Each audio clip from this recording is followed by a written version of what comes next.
Assalamualaikum dan salam sejahtera. Dalam video kali ini, kita akan belajar tentang utiliti pengurusan cakera storan, iaitu program yang membantu kita mengurus, menyelenggara dan mengoptimumkan prestasi storan komputer. Utiliti yang pertama ialah format. Format digunakan bagi menyediakan cakera keras atau pembaca storan sebelum digunakan. Apabila kita melakukan format, semua data lama akan dipadam dan sistem baru akan dibina. Untuk langkah format adalah seperti berikut. Buka kepada File Explorer pada window anda. Pada paparan yang ada, pilih pula kepada Disk PC. Pada bahagian Disk PC akan terpapang iaitu partition-partition yang ada. Pilih partition yang dikehendaki untuk format. Klik kanan di situ dan pilih option format. Satu paparan baru akan keluar. Untuk bahagian format, dia akan memberikan pilihan capacity, file system yang diperlukan dan juga allocation unit yang ada. Untuk file system ini, kita mengambil NTFS dan kaedah formattingnya adalah secara quick format. Pastikan quick format, checkbox dipilih dalam pilihan ini. Tekan start dan untuk paparan yang seterusnya ini berikan pengesahan dengan klik OK. Proses format berjalan dan paparan untuk format complete telah terpampar.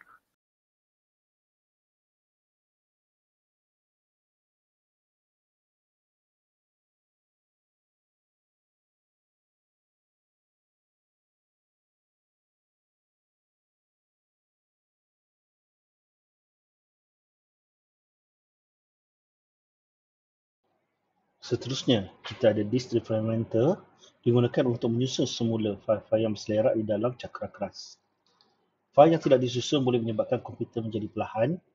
Dengan menjalankan proses defragmentasi, fail akan disusun semula supaya komputer dapat membaca data dengan lebih cepat dan cekap.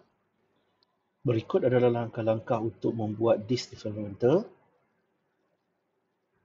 Pertama sekali, kita akan bawa cursor pergi kepada bahagian search di window anda.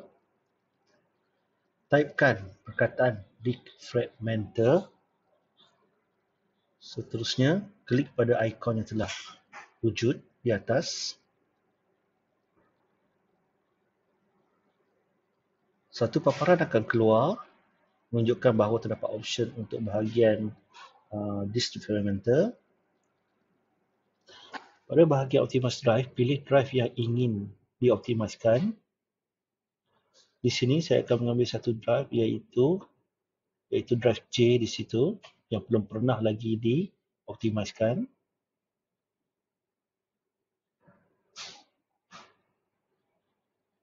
Klik pada button optimize. Tunggu sehingga proses selesai dan kita boleh teruskan dengan drive-drive yang lain. Bahagian utiliti seterusnya adalah disk cleanup. Disk cleanup digunakan untuk membersihkan fail yang bersifat sementara, cache dan fail-fail lain yang tidak diperlukan dalam sistem. Apabila fail sementara ini dibiarkan terkumpul, ia akan memenuhkan ruang cakera keras dan boleh menjadikan komputer kita perlahan.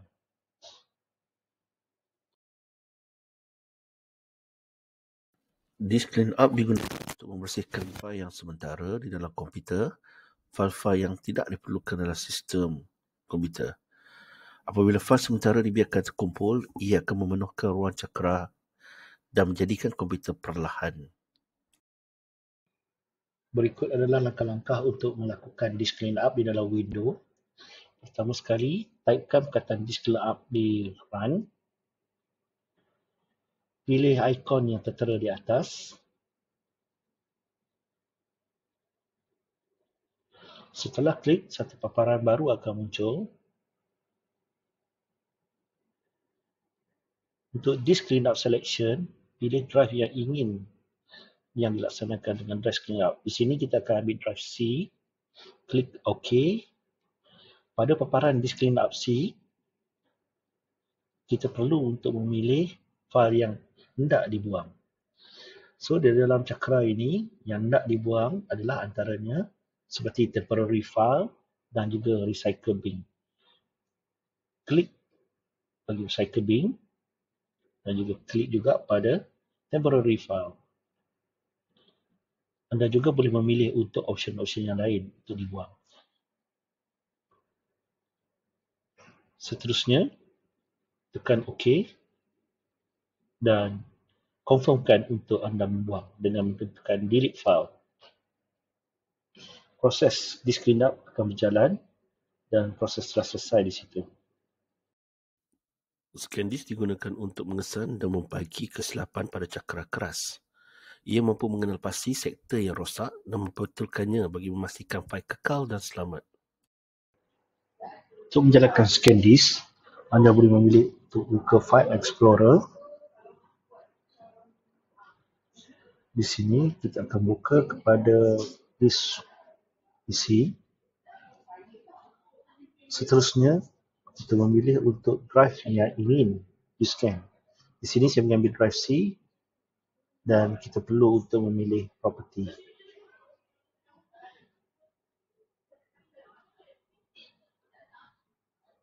Pada bahagian properties, pilih pada tab yang bernama tools dan pada bahagian error checking, klik button check. Di sini dia akan tanya error checking untuk local disk, kita akan memilih untuk scan drive. Proses scanning akan bermula di sini. Tunggu sehingga proses tamat.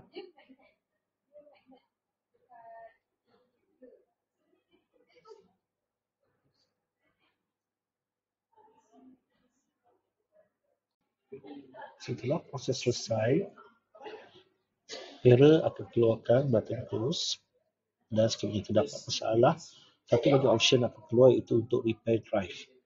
Di sini terdapat pilihan untuk kita memilih sama ada untuk restart komputer sekarang ataupun untuk restart komputer itu kemudian.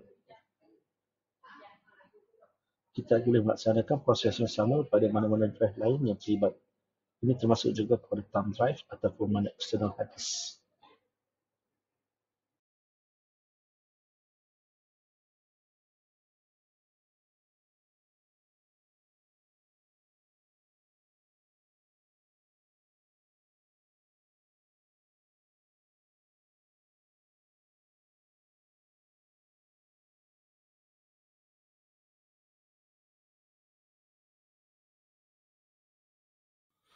Untuk langkah seterusnya, kita akan menggunakan kaedah disk cleanup tetapi menggunakan command prompt. Pergi ke menu search di bahagian taskbar, typekan perkataan CMD. Ini merujuk kepada command prompt. Satu pilihan akan muncul di atas iaitu command prompt icon. Klik untuk command prompt tersebut tetapi klik kanan dan pilih untuk administrator.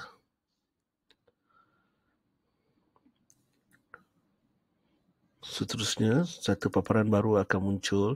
Ini merupakan satu interface untuk command prompt.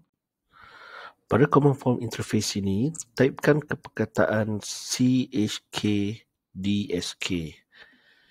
C semicolon /F. Ini merujuk pada check disk drive C.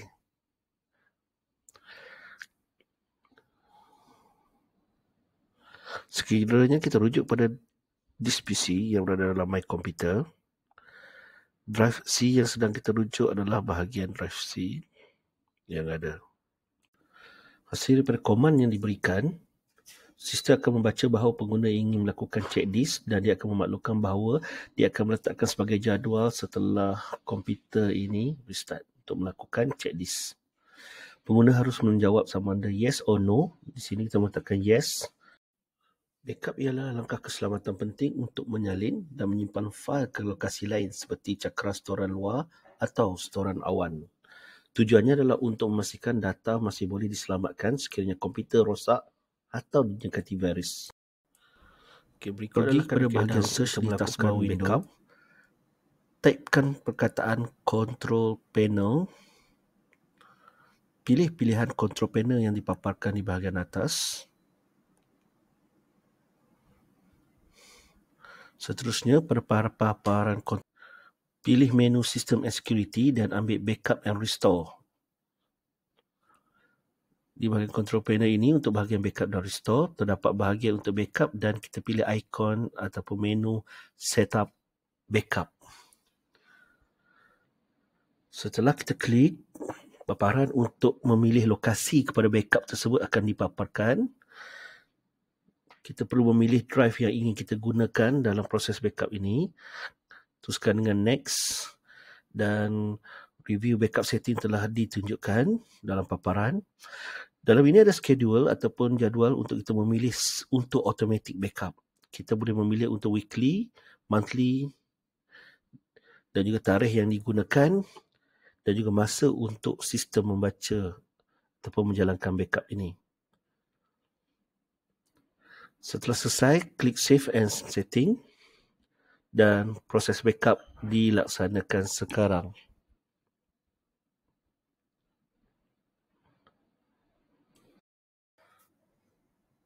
Setelah lokasi untuk backup telah dipilih, pastikan anda boleh melihat semula backup location yang ada pada paparan. Di sini kita meletakkan pada backup pada New Volume Drive D. Paparan menunjukkan kata proses backup selesai telah dipaparkan tadi. Tarikh dan juga waktu untuk backup juga dipaparkan dalam paparan ini, menunjukkan waktu yang telah dilaksanakan untuk proses backup ini. Untuk lokasi di mana backup telah diletakkan, anda boleh membuka lokasi yang telah diletakkan dalam pilihan anda tadi. Contohnya di sini, paparan kita adalah pada drive D.